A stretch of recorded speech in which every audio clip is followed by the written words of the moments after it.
jornada d'avui, a la jornada PAT d'avui. Avui parlarem sobre cobertes vegetals en cultius llenyosos. Abans de començar, dir-vos que no tenim permís per gravar imatges ni tampoc persones parlant. Vull dir que, sisplau, mantingueu les càmeres i els micròfons apagats. Per qualsevol consulta, dubte o el que vulgueu comentar, teniu oberta la pestanya del xat, que podeu escriure el que creieu convenient. La jornada consta d'una hora de xerrada, una hora i 10, una hora i 10 de xerrada i 20 minuts sobre preguntes. I s'acabarà a 7:45. La jornada està gravada, tots els assistents que estiguin avui rebreu la gravació tard o d'hora per part del Departament d'Agricultura. Normalment triguen un mes aproximadament a tenir-ho penjat. I ja està. I anem per començar la xerrada. La xerrada la farà en Ferran Contreras, és enginyer tècnic agrícola, ja té bastant d'experiència amb el tema de la fruticultura ecològica i també és tècnic de l'ADB del Baix Llobregat. Doncs, sense més, comencem la presentació. Ferran, quan vulguis. Hola, bona tarda a tothom. Soc en Ferran, com ja he dit. Faltaria poder afegir que, a banda de tècnic de l'ADB, soc soci de la cooperativa Arreu, que som enginyers tècnics agrícoles que oferim assessorament autònom a parcel·les de fruiters i d'horta, d'acord? Però, si un cas, començo. Primer dir-vos que, clar, òbviament tinc aquí no sé quants participants sou, però no us veig les cares i no us conec, per tant, el tema genèric, complex, etc. Faré una visió una mica sintètica i una mica de tal com treballem les cobertes nosaltres, i llavors prego que si a les preguntes voleu que incideixi més en un punt o en un altre, si és que el sé o el conec, us el podré ampliar. Diguem que hi ha una part, per dir-ho així, de la xerrada que és com més genèrica i hi ha una part com més concreta de tasques concretes que fem amb algun tipus de finques, d'acord? Per començar, sempre intento fer una petita definició de quin tipus de tècnic som a Arreu o soc jo en concret, una mica per veure qui collons és aquest tio i a què es dedica, i poso com aquestes pautes de quina és l'agricultura que perseguim, que volem des d'Arreu, i òbviament sempre he tingut aquest format o aquesta intenció de ser una agricultura que tanqui aquests cicles dins de la parcel·la en la mida del possible. Abans, i per això està en vermell i en majúscules, en aquest segon punt posàvem que malmeti el menys possible l'entorn en la que la realitzem, i ara des de l'explosió aquesta de l'agricultura regenerativa hem col·locat que no només no intenti malmetre, sinó que intenti millorar, i una mica entomem el repte de ser més ambiciosos en aquest sentit i no només no malmetre, sinó intentar millorar l'entorn on produïm la fruita o la verdura que produïm. Òbviament, i això és molt important per nosaltres, perquè jo soc tècnic però assessoro pagesos i, per tant, és una obligació per nosaltres aconseguir una productivitat satisfactòria per cada cas, la que sigui, i perdurable amb el temps, per tant, que sigui una productivitat que no sigui puntual o que no es vagi disminuint amb el temps, sinó que sigui estable. Per tant, això és una prioritat, i, òbviament, també volem produir aliments sense residus el més sans possibles, com tothom, espero, i d'alguna manera també tot això implica un repte, perquè, òbviament, fer-ho tot a la vegada és difícil, amb la qual cosa hi ha una voluntat també d'aprofundir, de millorar amb les solucions que trobem a les diferents reptes que trobem. I un cop fet aquesta petita presentació ja anem per feina.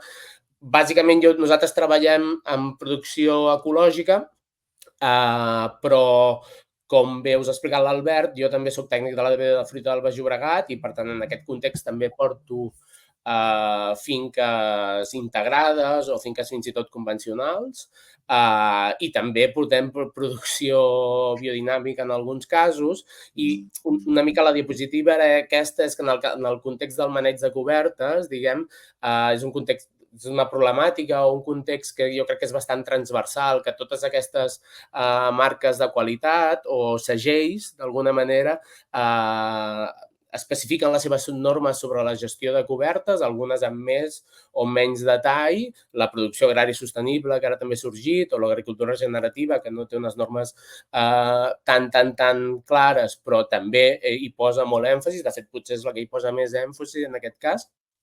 Però el que nosaltres intentem, o jo us explicaré, és la filosofia que fem servir una mica en tots aquests contextos, cadascú amb les seves peculiaritats, d'acord? Tingueu en compte que jo treballo també, com us deia, amb convencionals, i una de les coses de les que em sento bastant orgullós és que al Baix Llobregat els agricultors petits que portem en convencional, la gran major part d'ells ja fa anys que no fan servir herbicida, d'acord? Per tant, moltes de les solucions que es fan servir amb eco es poden fer servir en convencional i amb altres tipus de certificació, d'acord? Dit això, també comencem amb el que seria el tema de la xerrada, d'acord? Sempre intento fer aquesta diapo introductòria en gairebé tots els temes que toco, perquè crec que una mica la nostra feina, la dels tècnics, que no som investigadors, que no som consumidors, que no som comercials, és intentar,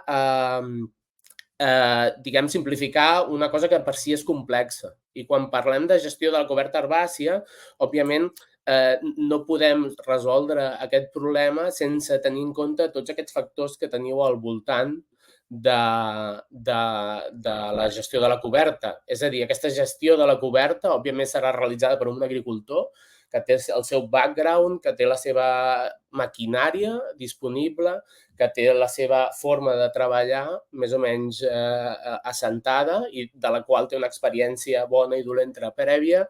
No podem gestionar-la sense tenir en compte que aquesta gestió de la coberta ens generarà una biodiversitat i el reg que apliquem o la pluviometria de la nostra parcel·la influenciarà sobre aquesta biodiversitat present, d'acord? Per tant, això acaba sent una gestió multifactorial en què hem de tenir en compte doncs, el reg, l'esporga, l'espècie, la varietat, la disponibilitat d'aigua, la fertilització que realitzem, que ja en parlarem també, i tot això no només està relacionat, és a dir, gestió de la coberta herbàcia és gran i és central, però per nosaltres no ho és, d'acord? Totes les estructures, totes les problemàtiques, totes les gestions en agricultura acaben tenint aquesta forma, que és una forma de xarxa, d'acord?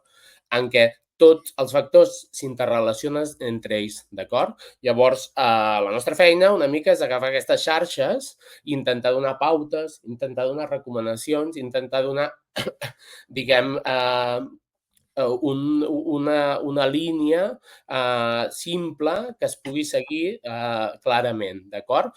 El que passa que una mica la complexitat és fer-ho sense oblidar que tot està degudament relacionat i que hem de tenir en compte la complexitat per tant de poder simplificar de manera correcta. Si simplifiquem a la babalà, acabem tenint problemes, d'acord? De fet, aquesta complexitat, aquestes relacions, aquests sistemes en xarxa ja estan inventats a la natura i per l'ecologia de fa molts anys. Nosaltres no fem més que ecologia pràctica, per tant, una mica és aquesta idea. I ja veureu que la meva xerrada no us diré, no us simplificaré, us diré les cobertes verdes són collonudes i el que heu de fer és deixar-les perquè al final estaria ignorant la complexitat del sistema, d'acord? Si només fes això.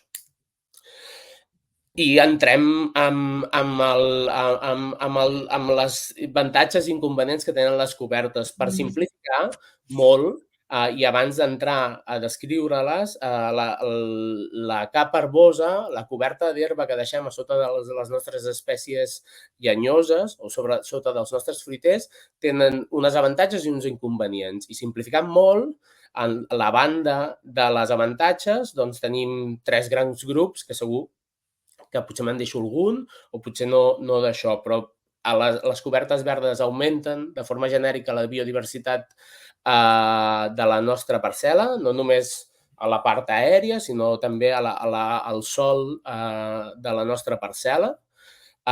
Les cobertes verdes o les cobertes herboses disminueixen l'erosió del sòl, que aquesta és la clàssica, aquesta és la que vam estudiar a l'escola i aquesta és la que fa més temps que ens repeteixen, i aquest hivern que ha plogut tant, doncs n'en parla carreteres veient exemples d'erosió importants.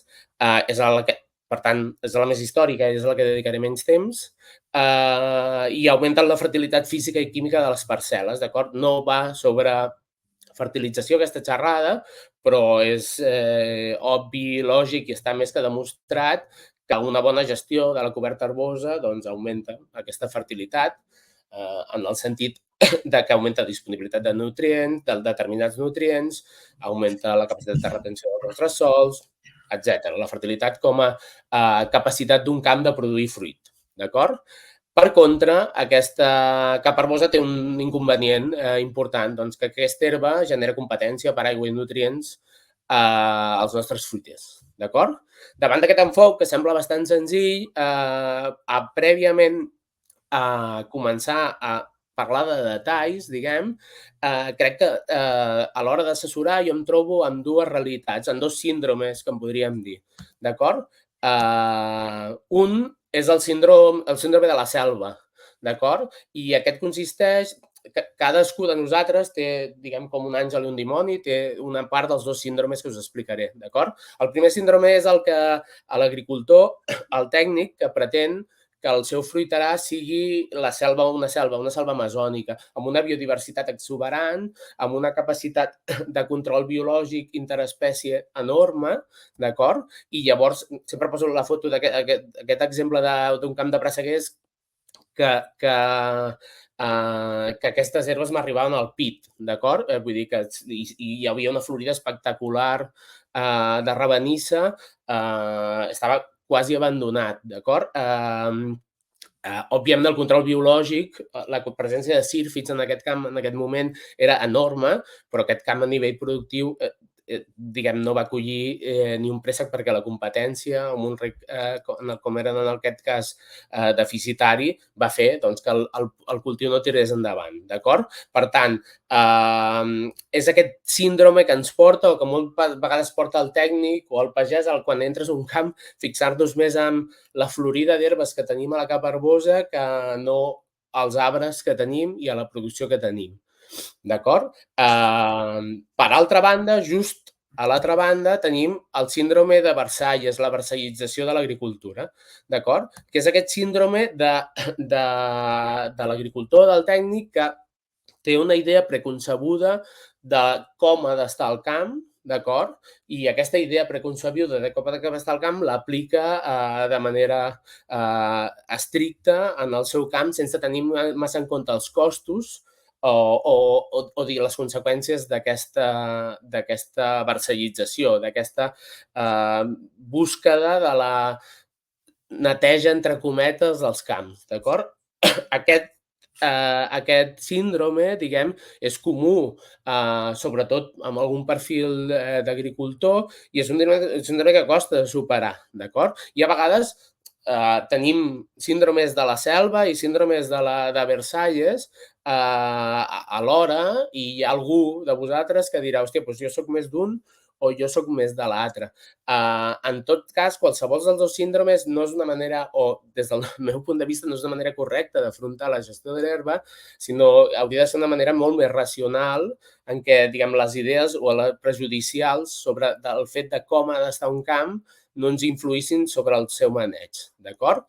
Crec que és important, perquè al final semblarà, òbviament, això no és tècnic, és com una percepció, però sovint la dificultat en el maneig de l'herba es basa en aquests dos prejudicis, amb la gent que li sap greu llaurar, malgrat saps que aquella herba genera competència que farà perdre productivitat, o la gent, al contrari, que llaura per criteri perquè creu que és el que s'ha de fer, d'acord? Per tant, la primera idea és superem aquests dos síndromes, intentem viure sense ells, I el que proposem una mica és això, que no tinguem idees prefixades. En aquestes dues fotos us poso un exemple d'una olivera amb rec de suport a la zona de la Noia, que portem, la foto està realitzada durant l'hivern i veieu que hi ha una capa verda, s'acaba de picar probablement l'herba, hi ha una capa verda prou densa i prou, diguem, mantinguda durant tot l'any, per tant hi ha una capa verda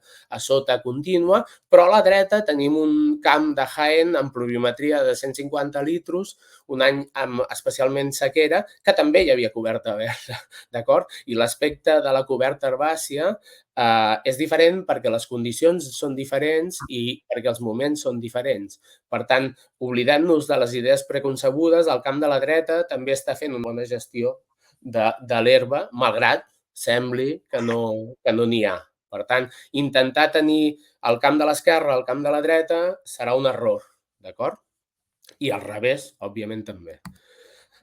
O al revés, coses més amb fruita dolça. Aquesta foto d'aquí baix de pomeres és un assaig de Mas Badia, la foto és de l'IRTA, d'un assaig de l'IRTA, perdó, on es van sembrar diferents tipus d'espècies reptants sota les pomeres per evitar competència i evitar l'aplicació d'herbicides, i això són camps de cirerers i de presseguers meus, que veieu que això és una foto hivernal de fa relativament poc, que veieu que fins i tot si aprenem a manejar de manera adient, en aquest cas l'alçada de la herba a sota la línia dels arbres, en un moment en què no hi ha competència i veieu la quantitat de flor, és molt més alta a sota la línia que no pas al mig del carrer, d'acord? Podem arribar a jugar, depenent del moment i depenent de les necessitats, que ja anirem parlant, amb aquesta herba i buscar, doncs, en aquest moment de brotació dels arbres, que ens interessa tenir la flor ben a la vora de l'arbre, buscar aquestes línies verdes a sota de les plantacions, o en aquest cas que ens apareixen aquests alíssums de manera natural i els respectem, és a dir, no entrem a llaurar aquests alíssums fins que no veiem que comença a haver-hi competència, d'acord? I més exemples, això serien dos exemples prototípics de cobertes mixtes, en aquest cas és una sembra de favor i en aquest cas una sembra d'eufals amb olivera i amb vinya, i aquí és una foto de l'altre dia que vam anar de viatge a l'Emília Romana i vam veure uns cirerers superintensius i també em vaig fixar per veure això del reg, que l'agricultor havia, no sé si us ho fixeu, aquí en línia hi ha una malla antipluja per la cirera i a la zona central, que és on s'acumula més l'aigua, l'agricultor s'havia intentat respectar la floració d'aquestes dents de lleó i havia fomentat, diguem, l'aparició d'aquesta línia florida al mig de la plantació. Doncs és això, intentar jugar de manera dirigida amb la nostra herba per aconseguir el màxim guany a nivell de control biològic, a nivell de retenció de nutrients, etc. Vale? Llavors, anem a parlar una mica de les avantatges, diguem, per contextualitzar-les, no molt. Crec que se n'ha parlat molt, de moltes d'elles, hi ha moltes línies de treball en general. I llavors us explicaré el cas aquest concret de secans que estem fent servir sensors per decidir el moment de llaurada. Vale? Si us sembla, poso aquesta diapositiva francesa, que ja em sembla que es compartirà la presentació, que parla de les tres plagues, bueno, la plaga principal de l'olivera, que és la mosca, el price, que és una altra plaga, i la caparreta, d'acord? I en el fons no és més que un estudi ecològic de la columna aquesta que veieu aquí, d'acord? Són tot de parasitoids que ens poden parasitar aquestes plagues de l'olivera, d'acord?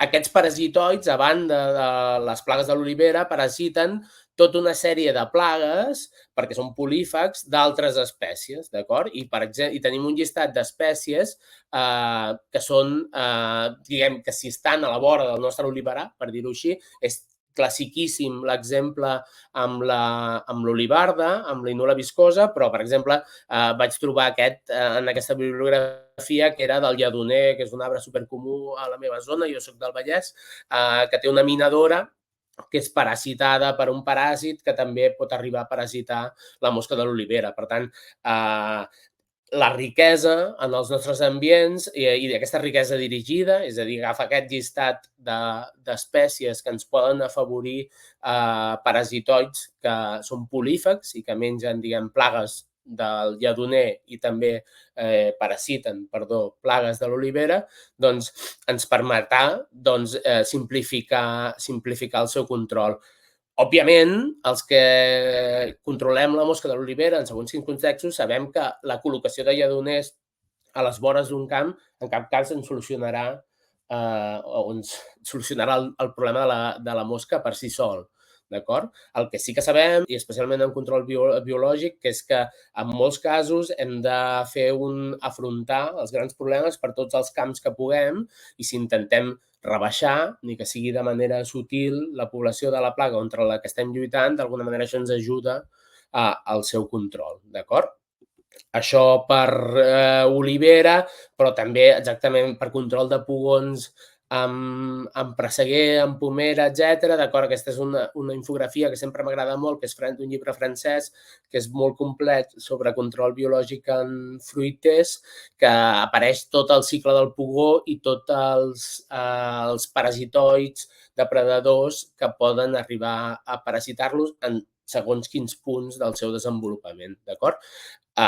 Nosaltres coneixem com a tècnics de manera bastant precisa aquest cicle i llavors això ens dona eines per poder incidir en determinats factors. Com ens ajuden les cobertes? Doncs hem d'intentar fer un entorn on aquests parasitoids puguin viure còmodament en els moments adequats per tal de poder ajudar a aquest control biològic de manera eficient, d'acord?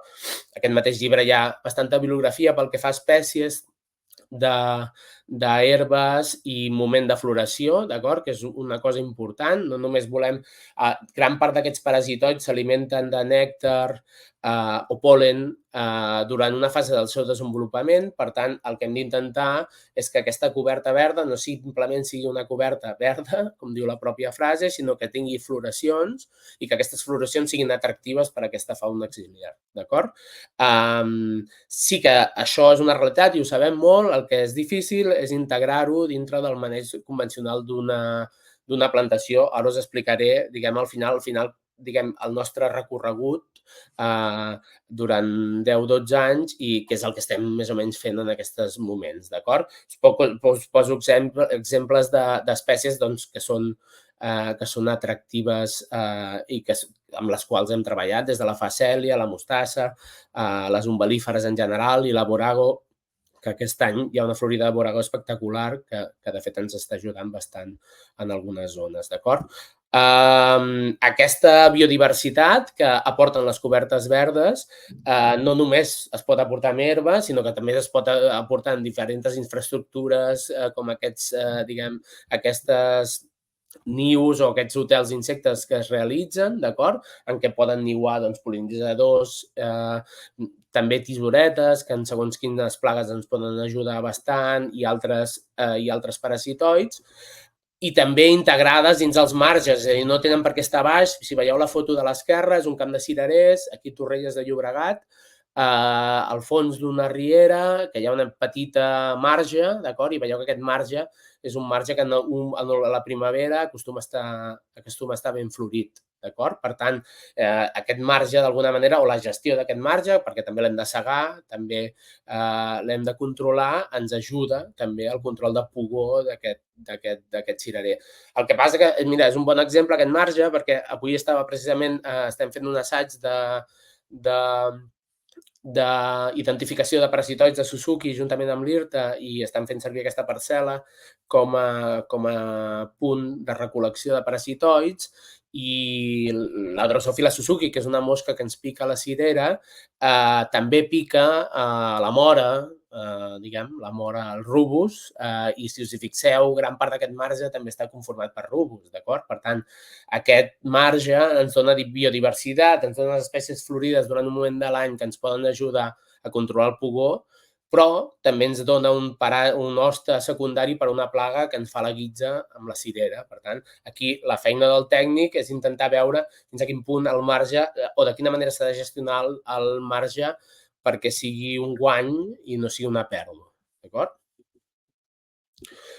I acabo amb el tema de la biodiversitat. També l'altre dia llegia aquest article de la mosca de l'olivera, que un grup de Madrid havia analitzat els intestins de diferents parasitoids, de pupes de mosca de l'oliva, que sabeu que la mosca de l'oliva passa l'hivern enterrada al sol dels oliverars. Llavors el que feien és agafar tots els possibles parasitoids i amb tècniques moleculars miraven si hi havia restes de mosca de l'oliva a l'intestí d'aquests depredadors.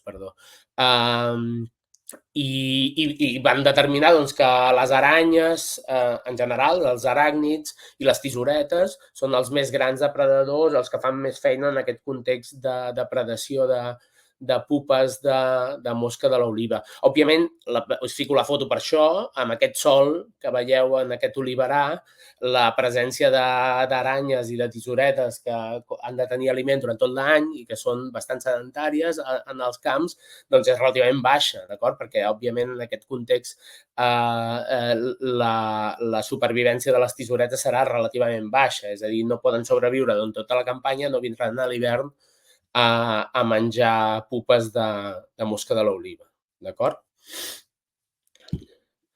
I per últim, i sense entrar en detalls, perquè això és encara un altre món, no només millorem la biodiversitat de la part aèria de les plantes, sinó que de les plantes dels fruiterars, de les parcel·les, sinó que també millorem la biodiversitat de la part del sòl, d'acord? De la part subterrània de les nostres parcel·les.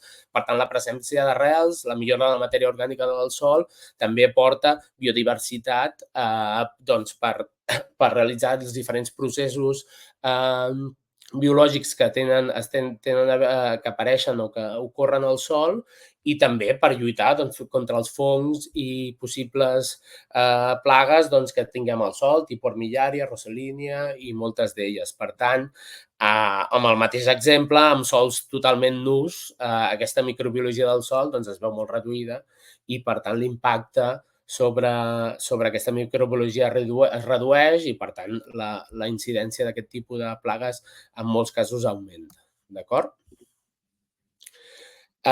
Si continuem amb la descripció, hem parlat de biodiversitat molt ràpid, d'acord? En termes generals són un gran avantatge, sabem que són un gran avantatge, i un altre gran avantatge, l'altre gran avantatge és que la gestió de l'herba millora els nostres sòls.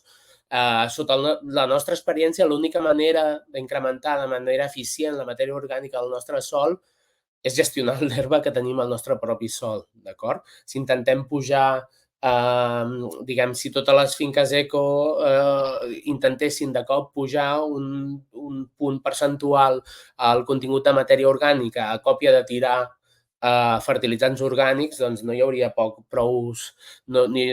prou cabana ramadera ni a Catalunya ni a Espanya, d'acord? Per tant, no només és més eficient fer-ho en herba, sinó que no és l'única manera possible, d'acord? Per tant, per augmentar la matèria orgànica del sòl, amb totes les conseqüències positives que això té, l'únic que podem fer és gestionar l'herba, segar-la, incorporar-la, d'acord?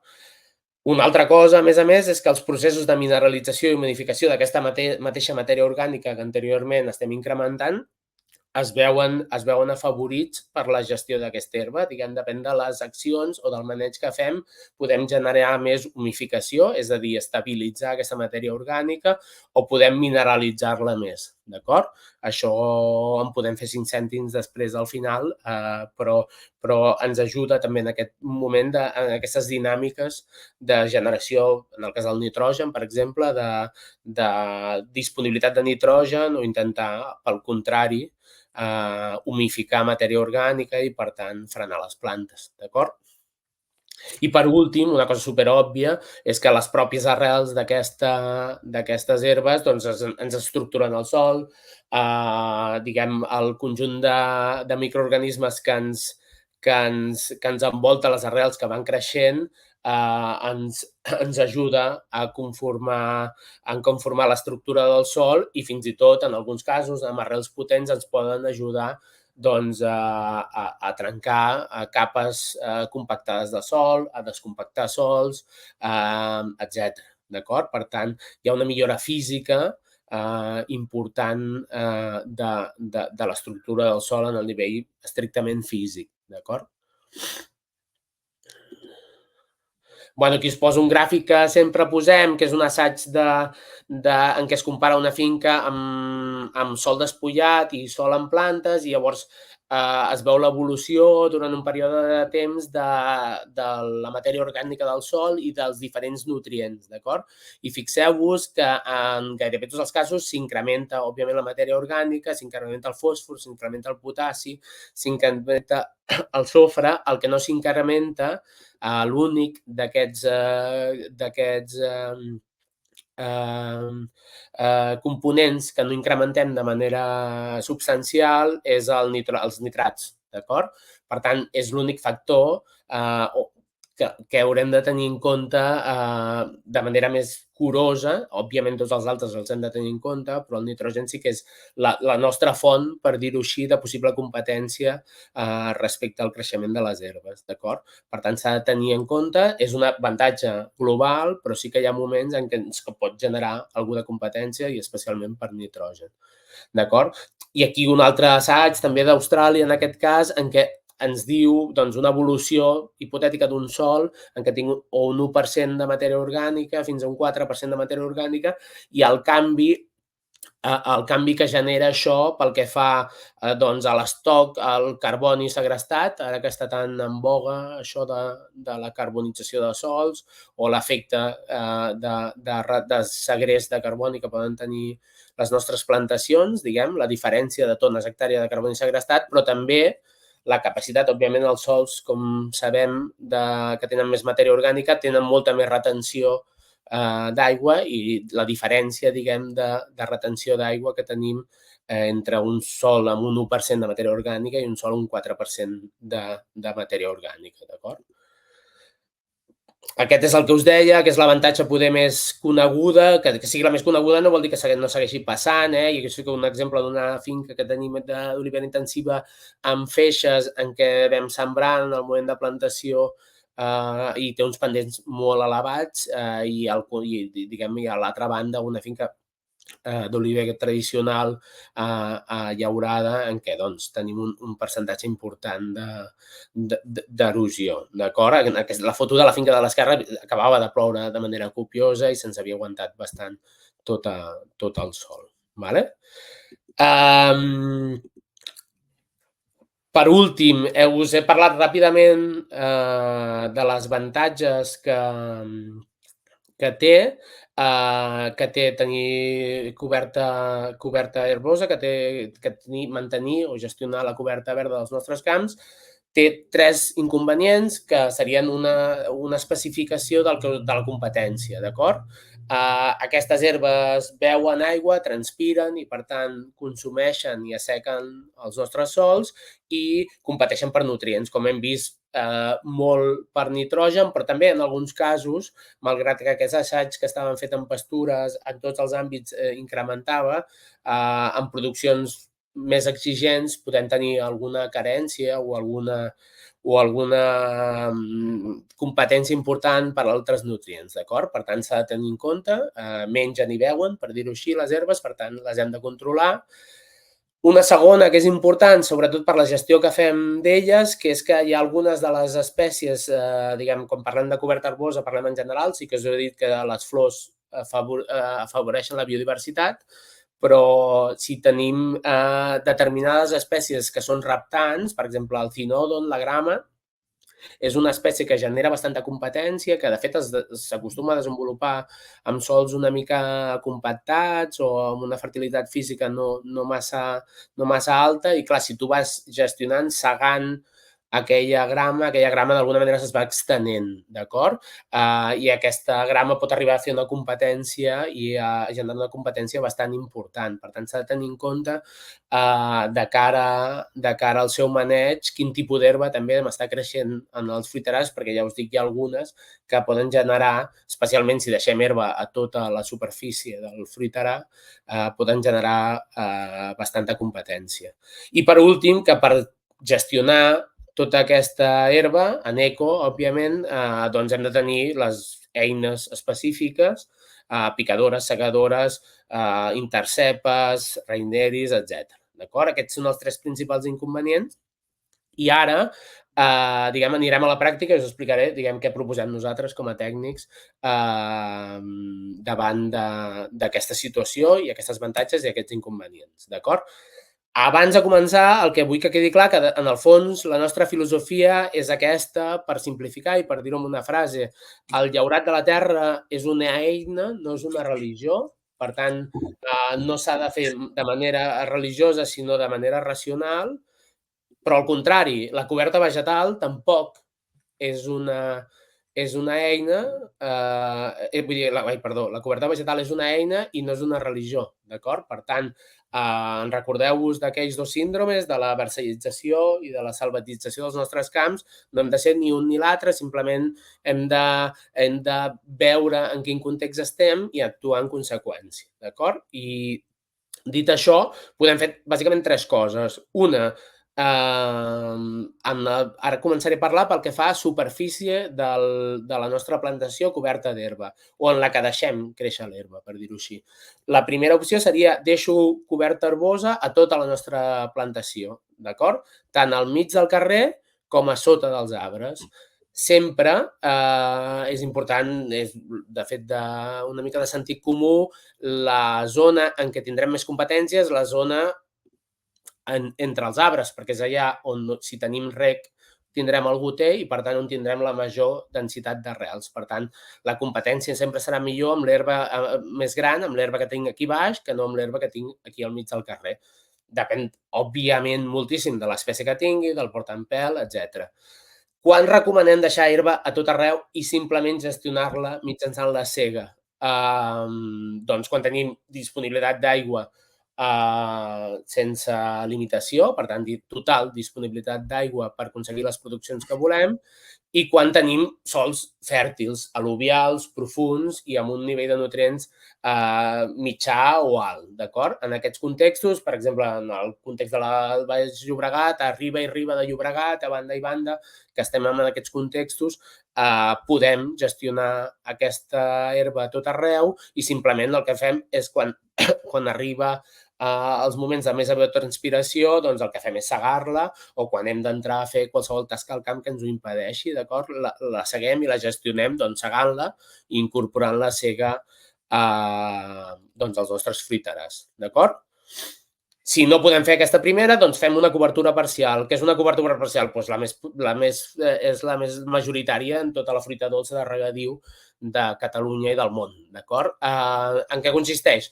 En permetre que l'herba ens creixi en una part de la superfície del fruiterà.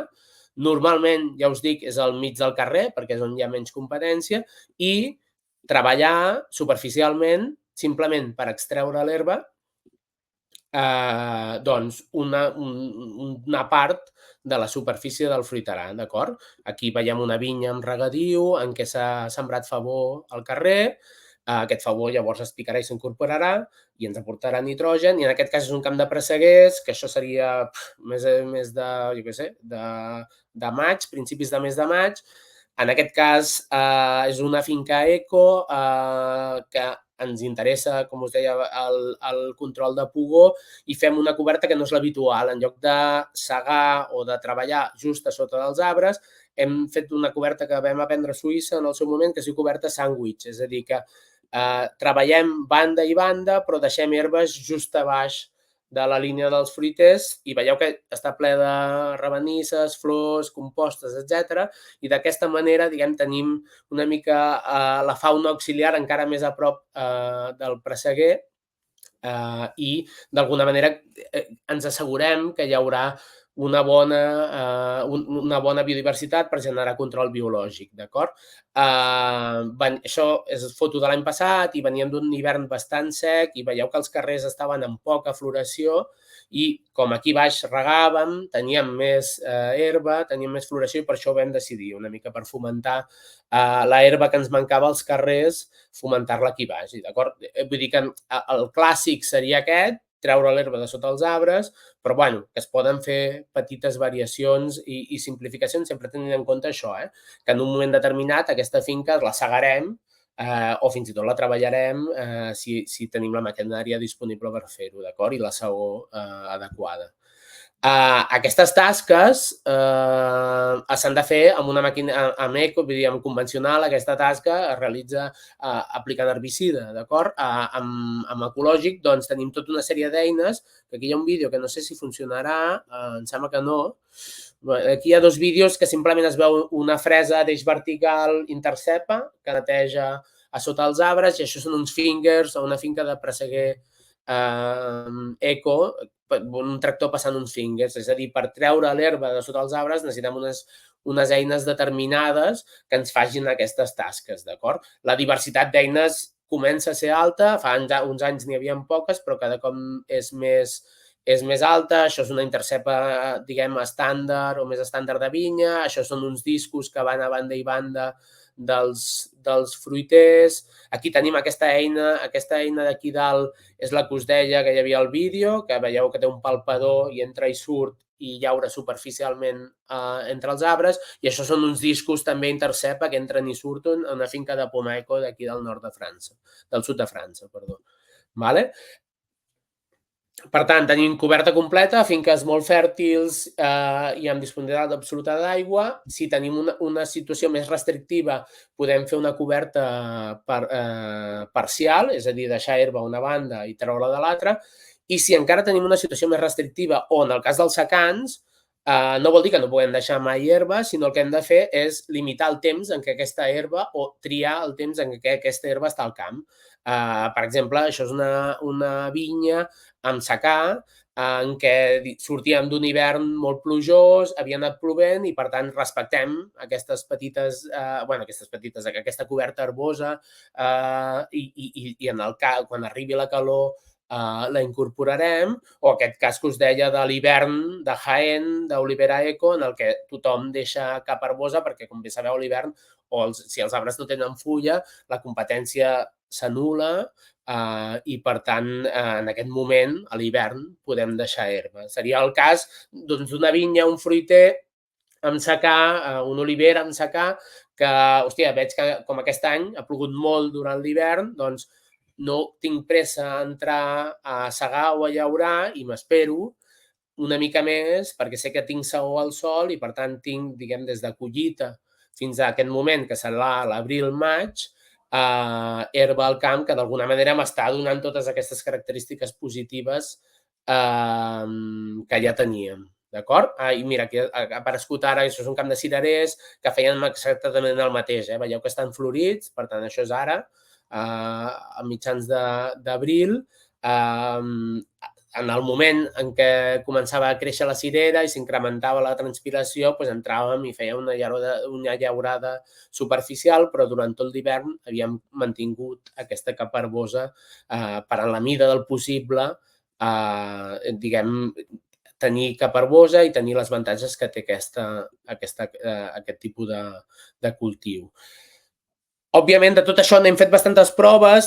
Ja us dic, jo soc tècnic de camp, per tant, faig proves, no faig assajos, sí que col·laboro amb assajos i de bon grat i ens agrada molt, però fem proves. I una d'aquestes és perquè sé que vaig parlar que parlaria de sembrades o no sembrades, és que vam provar diferents tipus de mescles de llavors de diferents, amb una distribució de flors, és a dir, sembràvem aquestes mescles de llavors que deien les cases comercials que ens donarien una florida contínua des de principis de març fins a final d'agost. La idea és que sempre tinguem flors al camp i, per tant, els nostres parasitoids es vagin perpetuant en el nostre camp. Llavors, això està molt bé, però per provar-les i veure si ens germinaven correctament i si es mantenien al camp, vam fer aquesta prova en què vam sembrar files de fruiters en diferents mescles i llavors anàvem fent fotos i anàvem veient la instal·lació. Quina és la nostra experiència? Això és del 2017, doncs gairebé 10 anys més tard. Al final, totes les intervencions de sembra són molt efectives durant l'any després de la sembra realitzada. És a dir, veieu que aquí la floració és molt exuberant, però això era el primer any. A l'any següent, normalment els sòls tornen a la seva conformació d'espècies inicial. D'acord? Per tant, la nostra pràctica habitual, com us he dit, que intentàvem reduir insums, no tindria sentit que cada 2 anys nosaltres haguéssim de sembrar. Per tant, intentem o gestionar les herbes que tenim, intentant respectar els moments de floració, etc. O si fem sembres, fer sembres simplement per canviar dinàmica. Si tenim molt problema amb pugó, en un moment determinat podem fer una sembra d'alguna bràcia, tipus mostassa, nap, etc., que es poden fer a la tardor i fan una florida molt exuberant a sortida d'hivern, que és quan ens interessa o quan és rellevant el control del pugó, però cada cop fem menys aquestes sembres normalment cares i ja et dic poc perdurables en el temps. Aquest tipus de sembres molt especialitzades en incrementar biodiversitat per falta d'eficàcia i cost, bàsicament. Per tant, és això. Si fem alguna sembra, la fem o en cultius de secà, com heu vist, amb favor, amb eufals, amb espècies que sabem que ens germinaran molt fàcilment, que s'establiran bé al camp i que d'alguna manera faran la seva feina puntualment i tenim aquesta assegurança. Aquestes sembres de flors les hem descartat per falta de durabilitat en el temps. D'acord? I a banda de si s'han d'estar sembrades o no, que crec que us he respost, si no després us ho acabo de respondre, és l'alçada de la coberta. Òbviament, es respon per si mateix. A la foto de l'esquerra, que és aquesta que us deia que hi havia rabanisses de metro, el control biològic, la fauna auxiliar acostuma a ser mandrosa, per tant, com més a la vora està la flor del pugó, per dir-ho així, més eficient és. Per tant, com més alta, més eficient serà el control biològic, però també més llarga serà l'arrel i, per tant, més estructurarem el sòl, més descompactarem el sòl. Alhora, tindrem molta més competència en aquest camp que no en aquest d'esquí. Per tant, d'alguna manera, la sega o l'alçada de la coberta ens serveix per regular, diguem, com més gran sigui aquesta herba, més avantatges tindrem, però també més inconvenients, d'acord? Per tant, hem de jugar amb els moments per poder adequar aquesta alçada a les avantatges i inconvenients que volem en cada moment. D'acord? I aquí també, això és una olivera sembrada i això és una olivera no sembrada en un altre context que ens apareixeria. Òbviament, el primer principi és que si la coberta que tenim ja ens satisfà, no la canviem. És a dir, mai intentem millorar una cosa que està més o menys bé o que d'alguna manera necessitem millorar, diguem, perquè seria incrementar un input i un cost i això sí que no ens agrada. Com la coberta vegetal no és una eina, és una religió, el que intentàvem buscar, diguem, per no fer, diguem, recomanacions religioses és el que hem intentat, amb aquest exemple que us posaré al final de la xerrada, és posar números a tot això que us he acabat dient, perquè us he dit, amb això de la coberta temporal, si plou molt a l'hivern, doncs intentem esperar una mica més aixecar la coberta. Doncs una mica el que vam intentar o el que estem intentant amb aquests projectes que estem portant en marxa últimament és aquest molt i aquest mes tenir una eina que ens doni alguna ajuda, que ens doni algun valor, que ens pugui assessorar en intentar fixar o ajustar més aquests moments del molt o d'aquest mes. D'acord? I en què es basa aquest projecte? És un projecte que es fa en finques de vinya de secà, d'acord? Però seria equiparable a qualsevol finca de secà arbòria, d'acord? O fins i tot de cereals, crec que té algun recorregut també. Es basa en, si veieu aquest dipòsit, és el que anomenem CRAT, que és la capacitat de retenció d'aigua que té un sòl. És a dir, aquest perfil de sòl que veieu aquí a l'esquerra, els seus poros i microporos té una capacitat de retenir aigua i aquesta capacitat de retenir aigua es pot estimar. D'acord? I pots arribar a saber, doncs, en un metre quadrat del teu sòl, quina quantitat d'aigua, quan està ple d'aigua, capacitat de camp, quina quantitat d'aigua tinc tinc el sòl emmagatzemada, d'acord? Òbviament, aquesta capacitat d'emmagatzemar aigua, cada sòl la té diferent, és singular per cada sòl, per cada parcel·la, d'acord? I llavors, el que vam fer amb aquest assaig, la idea general d'aquest assaig quina era? Era en cultius de secà, el que jo tinc,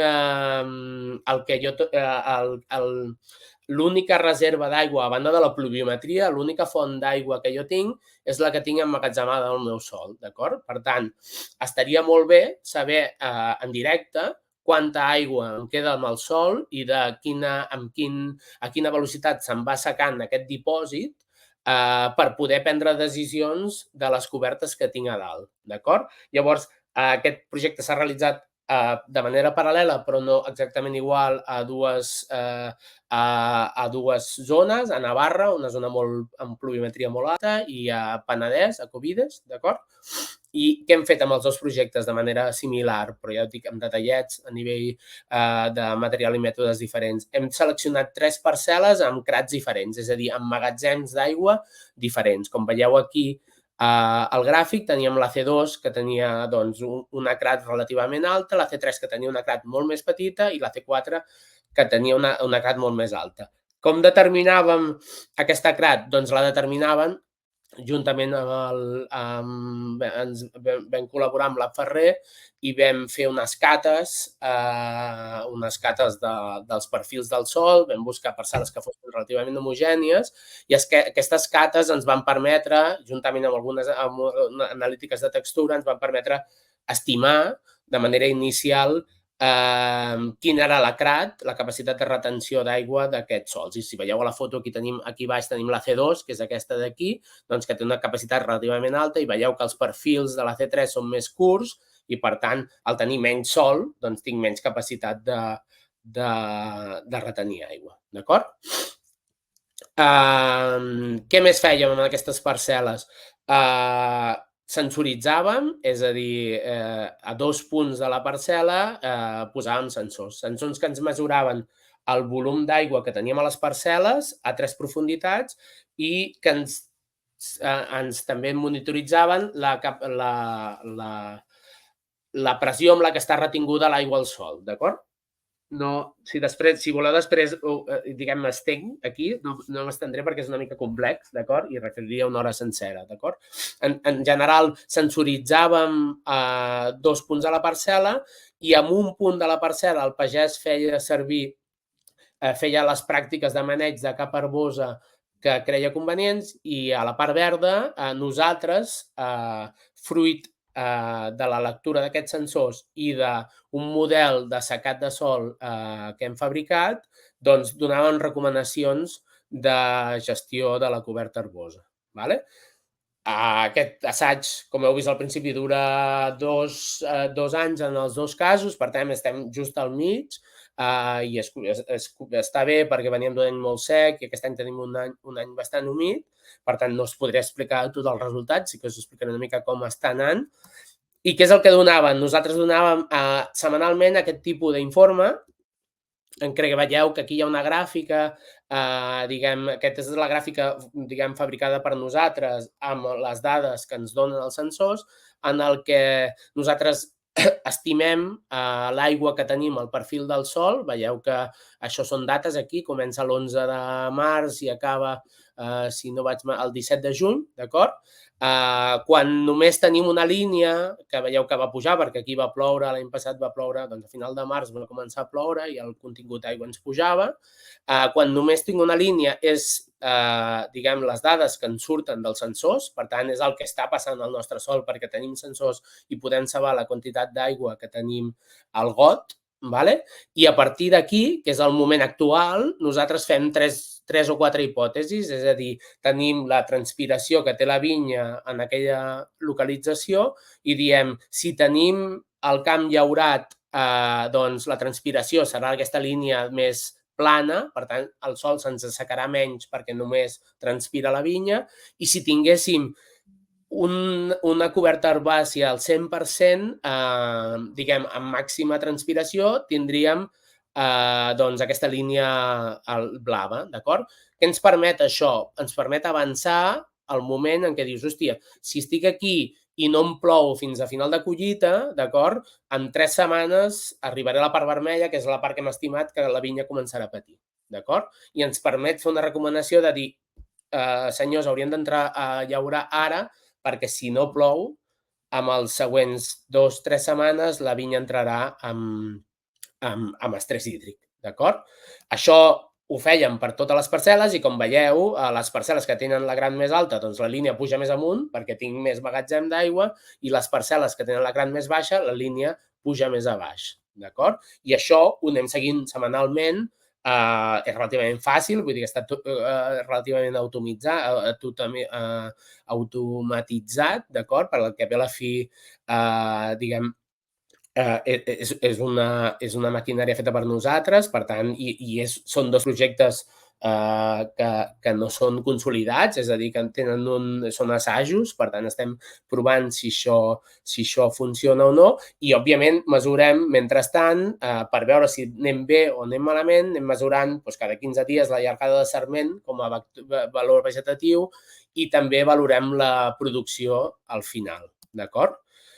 Aquí us poso fotos de la part llaurada i de la part amb coberta, d'acord? Aquest any, com ens va ploure relativament tard, ens va sortir aquesta tipologia d'herbes més oportunistes i d'estiu, per dir-ho així.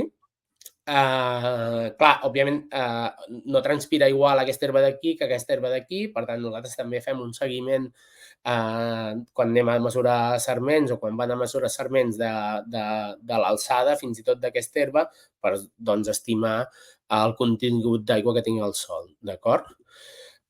Els primers resultats que us puc avançar del primer any de producció és un resultat així interessant, és aquest, és que hi ha una relació al Penedès claríssima entre l'acrat i els quilograms per hectàrea collits a les 3 parcel·les, per tant, és un factor determinant i explicatiu de la producció la quantitat d'aigua que hem tingut al sòl.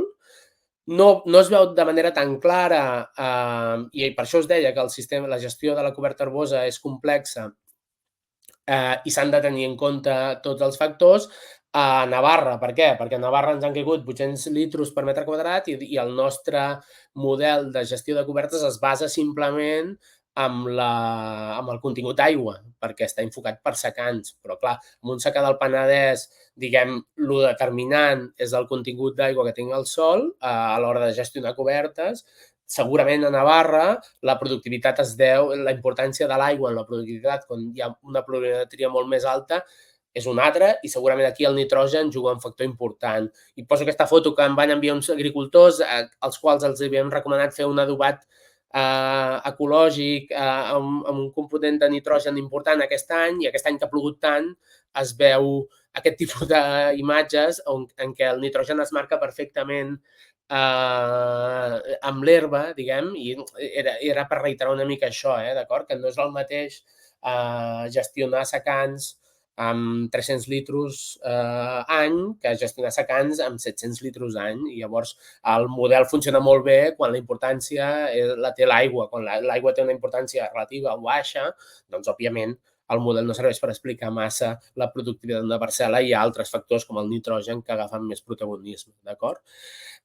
Pel que fa a llaurades, aquí veieu un exemple d'una finca concreta, en aquest cas diria que és la C2, una d'aquestes que té una capacitat de retenció d'aigua. Aquestes fletxetes són els moments de llaurada. En verd hi ha els moments de llaurada recomanats per nosaltres, que veieu que amb la parcel·la verda només són 2, i aquí tenim les llaurades realitzades per l'agricultor. Com veieu, en el cas de les parcel·les més productives ens vam estalviar 3 llaurades respecte a la pràctica habitual de l'agricultor, amb resultats de producció exactament similars en 2 de les parcel·les, amb una petita reducció amb la tercera, que no es deu tant, creiem, a les llaurades, sinó una qüestió de col·locació de sensors. Per tant, de moment els resultats ens fan ser relativament optimistes, d'acord? Per tant, hem reduït 3 llaurades en un any amb molta poca pluviometria. Fixeu-vos que aquesta primera llaurada que vam fer aquí, diguem, la vam fer bàsicament perquè no teníem, perquè veníem d'un hivern extremadament sec. El Penedès estava amb un aspecte lamentable a nivell d'aigua. Hi havia molta vinya rebrotada, hi havia molta vinya morta, i llavors aquí a principis de campanya vam haver de fer una llaurada perquè és que vèiem que no plovia i que al final és possible, estava el propi assaig en tela de dubte perquè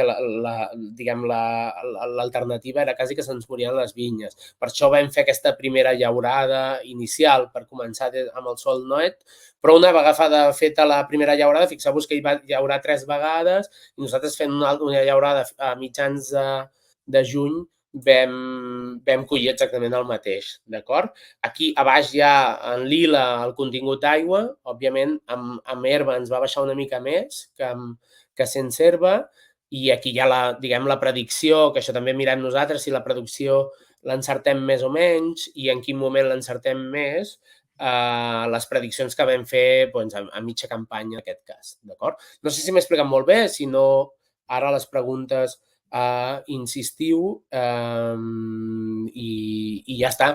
I una vegada explicat aquest exemple, jo crec que és la meva última diapo i ja està. Si teniu alguna pregunta, alguna cosa, me la feu, d'acord?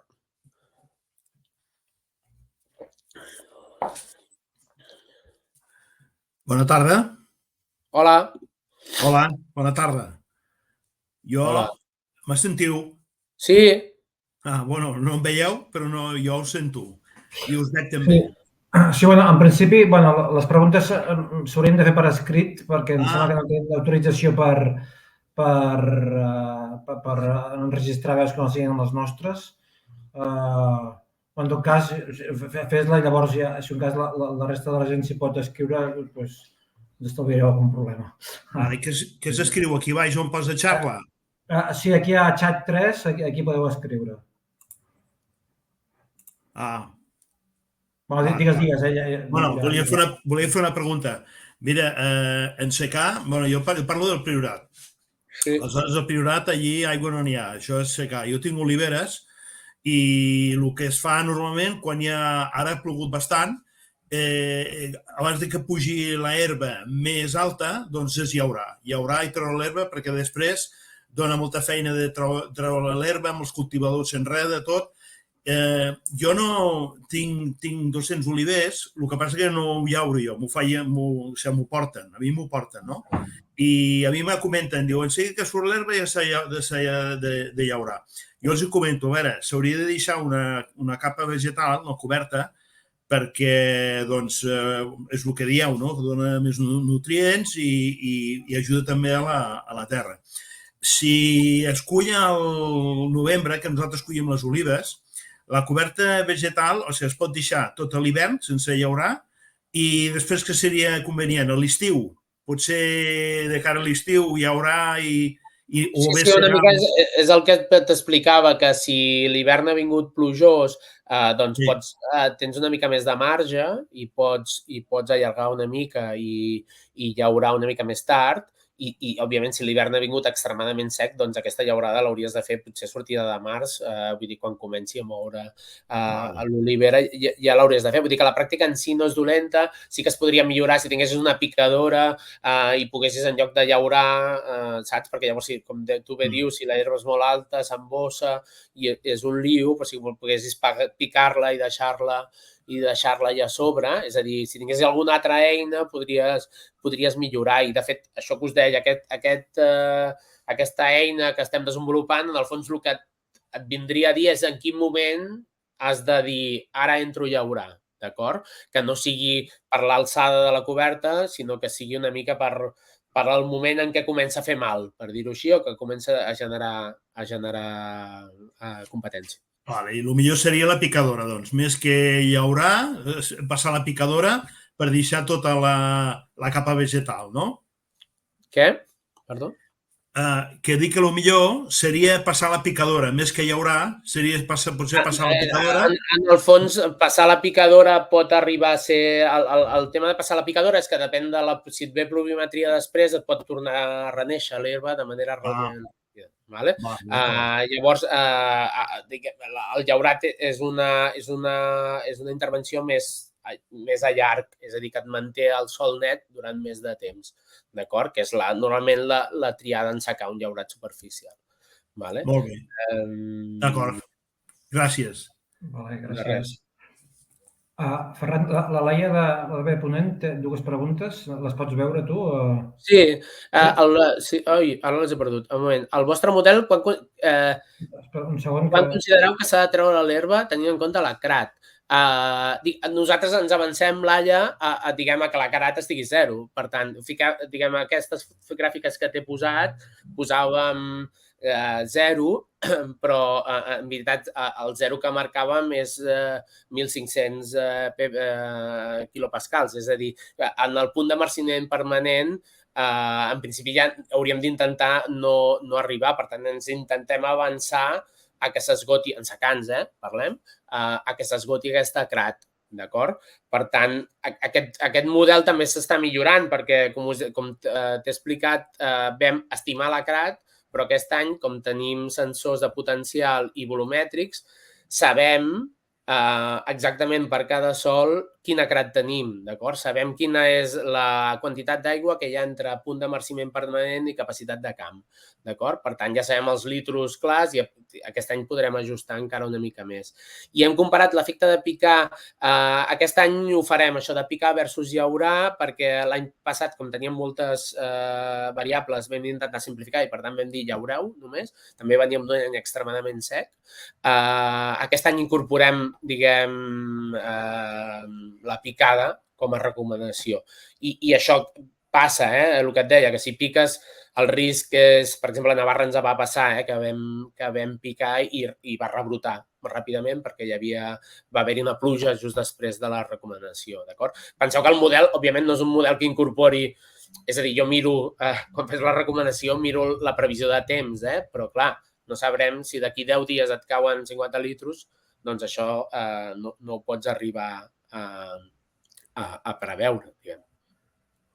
I Miguel Àngel Albertón diu: quin és el millor moment per segar? Quan la planta està en flor, quan fa llavors, mentre creix i no entra en producció. Entenc que et refereixes a les plantes, Miquel Àngel, de la coberta herbosa, amb això de la llavor depèn del que t'interessi. Si tu tens espècies que t'interessen perquè són, jo què sé, lleguminoses que porten nitrogen, o en el cas de fruiters que ens passa a nosaltres, o jo què sé, olivarda, en el cas de l'olivera, que veig que és oliveres en secada al camp. Aquestes espècies que ens afavoreixen el cultiu de l'olivera les deixem granar, si és que podem, diguem, per sequera, les deixem granar i intentem que s'escampin, per dir-ho d'una manera, les promocionem. Per tant, deixem que granin i que caigui la llavor. Al contrari, amb espècies que volem que no se'ns desenvolupin, diguem, com blets o espècies menys interessants o determinades gramínies, intentem segar-les abans que granin, precisament per lo contrari, d'acord? Un moment, Ferran, abans de seguir la segona pregunta, hi ha un parell de coses que abans m'he oblidat de comentar. Una és que, perdó per no presentar-te com a membre de la cooperativa Arreu. No, cap problema. És de referència, més vull dir que és molt de Catalunya. No, però saps què passa? Que com la faig a nivell d'Arreu, la xerrada, dic, hòstia, només faltaria que no falti, sí.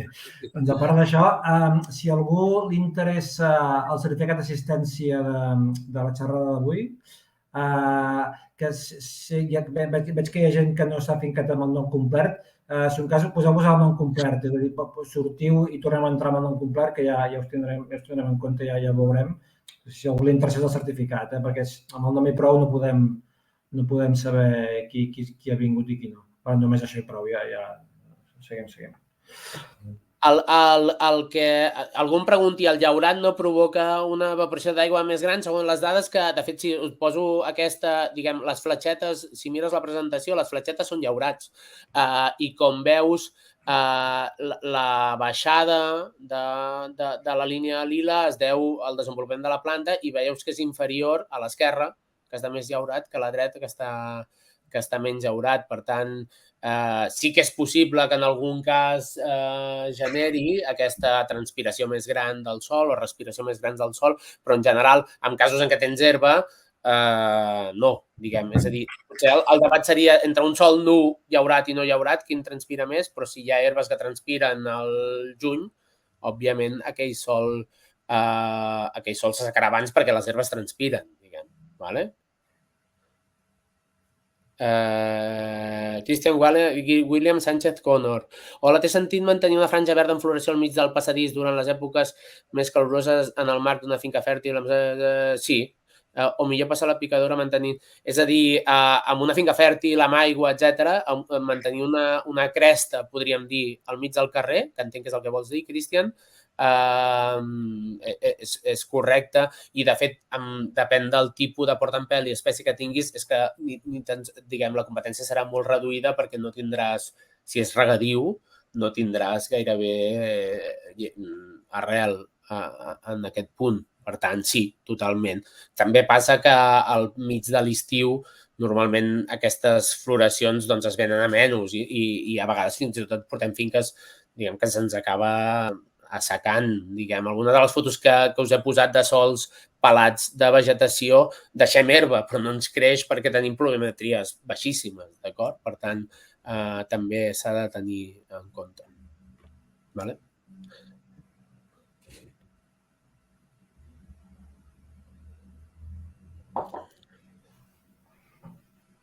Veig gent que està escrivint ara. Jo també, Ferran, tenia una pregunta jo. També el tema de que les cobertes vegetals amb fruiters afavoreixen, o sigui, provoquen més problemes de glaçades, això... Sí, de fet, hi ha un cert moment que un determinat tipus de glaçades es poden veure afavorides, és un altre factor. Però no només les glaçades, Albert, sí que n'hi ha molts, és a dir, tot té la seva banda. Per exemple, hi ha tota una sèrie de malalties que tenim problemes amb fruiters, de fongs especialment, que es veuen afavorides és a dir, que es perpetuen al sol amb les fulles que cauen dels fruiters i que es queden al sol, d'acord? Per tant, hi ha infinits assajos de control d'Stenfilium, per exemple, en perera, que si tu aspires totes les fulles que cauen de la perera, doncs se'n va l'inòcul, d'acord? El que tu has de decidir en un moment determinat, clar, si jo estic al Pirineu, sí que a les parcel·les que portem de moment al Pirineu anem a tope contra la glaçada perquè és un perill extrem. Si estàs en una zona en què la glaçada és un problema menor, fer una pauta per evitar una glaçada, saps? Habitualment, per contra de les avantatges que em dona la caparbosa, doncs no té massa sentit, d'acord? Per tant, és el que us deia, la herba no és bona per se, d'acord? Té avantatges i inconvenients i és això amb el que hem de jugar. Per tant, sí, nosaltres intentem seguir arran aquestes parcel·les, jo què sé, de Sant Llorenç de Morunys o de Llesp o d'aquestes parcel·les que estan molt amunt. El que passa que al Baix Llobregat, òbviament, o a finques de mitja muntanya no faig aquest tipus de pràctiques. El que no hi haurem, seguem. No sé, després de...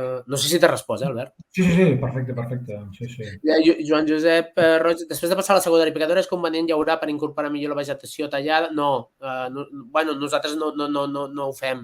Primer perquè són dues feines, ja us he dit, intentem reduir màxim la feina que fem, i segon perquè fins i tot si l'herba és relativament alta, hi ha aquestes eines com el roller crimper que últimament s'estan posant tant de moda, vull dir que pot haver-hi un cert efecte. No hem parlat de fertilització, però depenent del tipus d'herba i com les incorpores, tindràs un cert efecte sobre la fertilitat del sòl. Però en general no fa cap mal que estigui picada sobre el sòl, fins i tot fa un bé perquè pot fer una mica de mulching interessant en algun moment.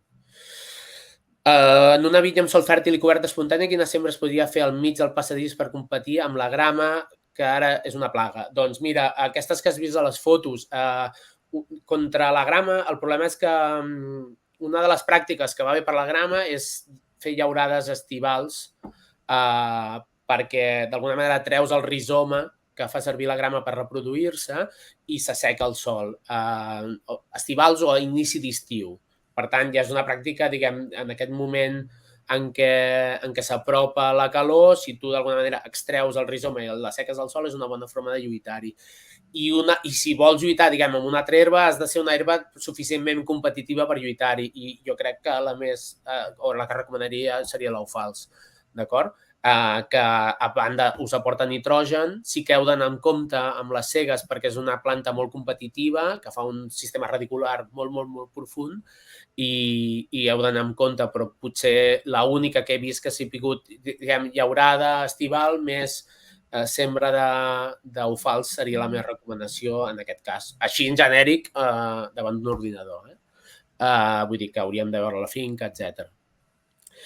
I Andreu Pallissa Fabregat, en la coberta vegetal per l'olivera de secà, quina llavor de plantes és interessat sembrar, ja que jo tinc a la meva finca, crec que és invasora. No sé el nom d'aquella flor groga que fa moltes boletes de punxes, que no fa estribulus, deu ser, és una malherba. Pot ajudar a combatre aquesta invasora. No sé quina és l'herba, però en general, diguem, si no us interessa l'herba, primer heu de determinar que les raons per les que sigui realment invasora i que realment estigui generant un problema, d'acord? Per tant, determinar que realment és un problema, perquè ja et dic, lluitar per extreure una herba que creix de manera natural a un camp sempre serà una feina més intensa que no gestionar-la. Una altra cosa que podries fer és segar-la abans que floreixi i si et vols lluitar, ja us dic jo, nosaltres en olivera acostumem a fer coses molt senzillotes, com això, com sembrar una mostassa a la tardor o sembrar eufals, com us he dit abans, amb el cas de la vinya. Hem passat per la complicació més extrema, com heu vist aquests assajos, per comprar llavors de cases que fan llavors naturals i sembrar-les i tal, i hem passat a la simplificació perquè per molt que sembris les millors llavors del món, etc., si no és molt competitiva la llavor que sembres, acabaràs tornant a la herba que ja tenies. D'acord?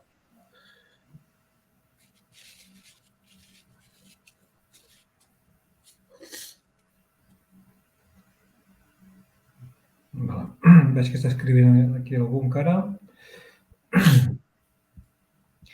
I de mentre, Ferran, i pel tema del senació del cap, que a part d'arrencar-la manualment, si amb una coberta vegetal t'apareix, La què, perdó? El senació del cap.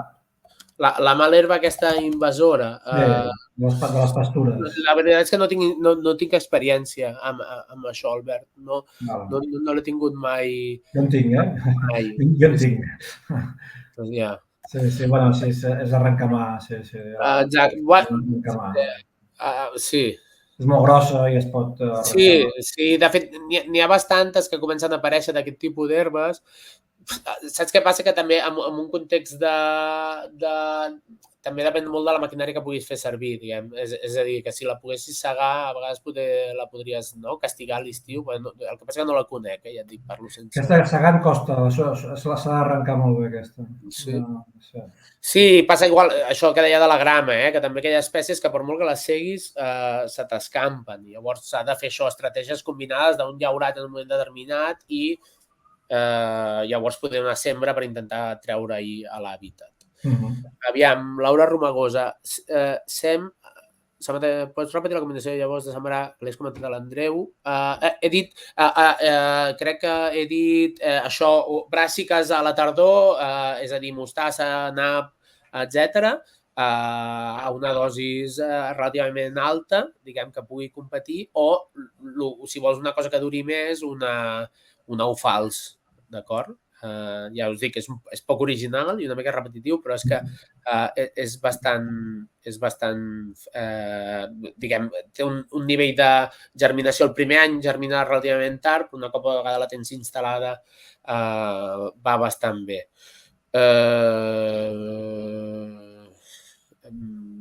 Amb les restes de llenya, branques, esporcals, olivers, es pot triturar aquesta llenya i deixar-la?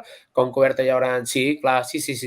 És a dir, de fet, ara ja quasi està molt regulat el tema de la crema i de fet, a no ser que hi hagi una excepció d'una plaga de quarantena que no hi és, d'alguna manera és una qüestió d'economia, això del picat de la branca.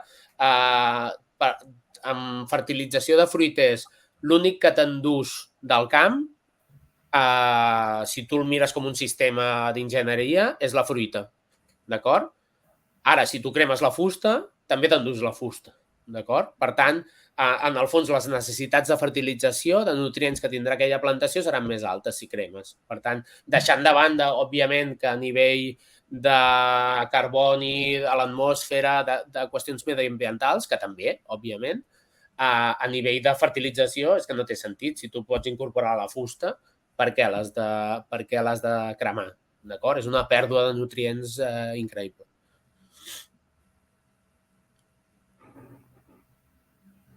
Jaume Nolart. Hola, Jaume. Després de les pluges de març, recomanes picar ara i després a l'estiu o esperem directament a que parin les pluges? Jo ara potser és que marquen pluges tota la Setmana Santa. Jo potser hauria de mirar les teves oliveres, veure com estan, però que jo quasi que entraria després de pluges sense massa pressa. És a dir, la resposta a això és el que el nostre model intenta respondre. I clar, òbviament, respondre't així davant de l'ordinador és difícil, però és això, el que intentem precisament és aquesta resposta, és segur avui o segur d'aquí un mes. Però jo crec que ara mateix els sensors amb secants relativament fèrtils, ens donen, si no estem a capacitat de camp, estem molt propers a capacitat de camp encara ara. D'acord? Es comencen a secar finques en què fa, jo què sé, més de 15 dies que no ha plogut, etc. Però a les zones, diguem, que va caure 4 litres la setmana passada, encara teníem prou aigua. Per tant, encara tenim una mica de marge. Si després de les pluges de Setmana Santa sí que entraria potser a picar. Però ja et dic, el que intentem una mica és posar números, això que ara mateix fem amb experiència i nas, per dir-ho així, i intuïció i experiència, diguem. Vale?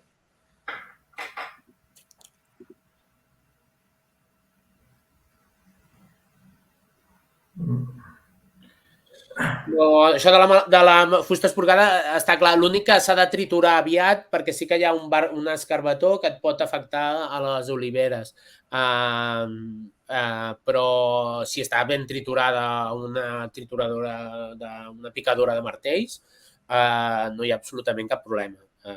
Vull dir, ja li pots dir qui vulguis i ja em pots posar com a font, perquè ho tinc claríssim, d'acord? Vull dir que no hi ha cap mal amb olivera, amb picar la fusta, de cap de les maneres. Òbviament, si els troncs són molt grans que has fet de la poda, això per la llar de foc, potser, perquè no hi ha picador, no hauràs d'entrar en una picadora forestal, però la fusta prima, per dir-ho així, la piques i avall, d'acord? I incrementaràs també, vull dir, d'alguna manera no empodriràs el sol tant, d'acord?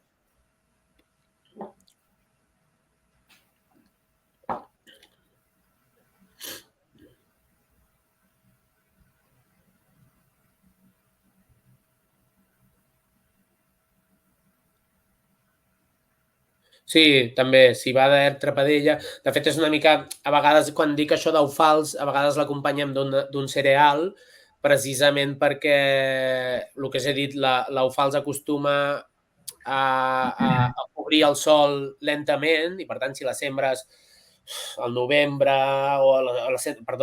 si la sembres a sortida d'hivern, a febrer-març, abans no comença a treure el cap, passa temps. Per tant, si la combines amb una civada, per exemple, d'alguna manera tu ja tindràs el sol cobert abans i això ajudarà després a la germinada posterior de l'eufals. Per això es fa aquesta combinació, a banda de perquè una porta nitrogen i etc, perquè són dues famílies.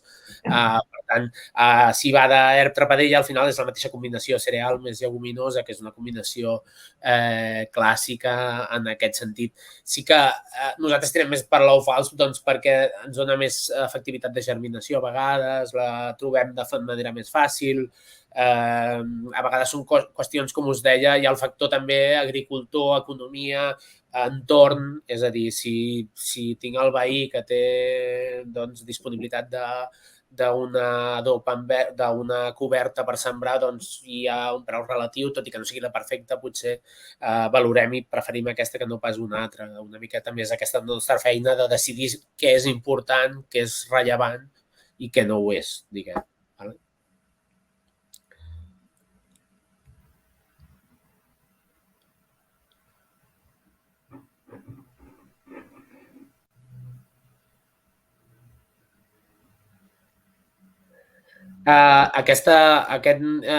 Sí, correcte, és a dir, totes les lleguminoses ens aportaran nitrogen.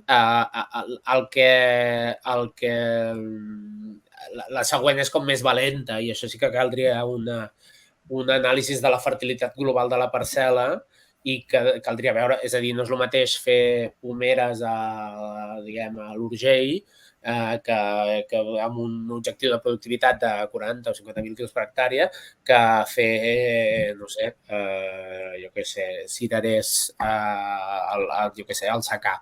D'acord? Per tant, depèn. La segona no te la puc respondre perquè cal una anàlisi una mica més global. El que està clar que aquest nitrogen que d'alguna manera mineralitzarà l'alfals sí que el podrà restar de l'equació. Igualment, vigileu, l'únic risc de l'alfals és la competència per aigua. D'acord? És molt competitiva. D'acord? Per tant, alguna zona del Baix Llobregat que se'n generen com forats, és a dir, que per raons diverses hem fet forats, hem vist cavalleres de 2 metres d'un alfals que no feien més que un pam i mig. Per tant, és una espècie que és molt competitiva i pot arribar a generar, per tant, molt estrès. D'acord? Per tant, hem de tenir-ho en compte i en el cas, vull dir, si no hi ha fulles, no hi ha transpiració. Per tant, s'ha de secar arran i per evitar aquesta transpiració. Ferran, estem a punt d'arribar ja a 2:15. Si vols fem aquesta pregunta, si l'última potser com a molt una altra. Sí.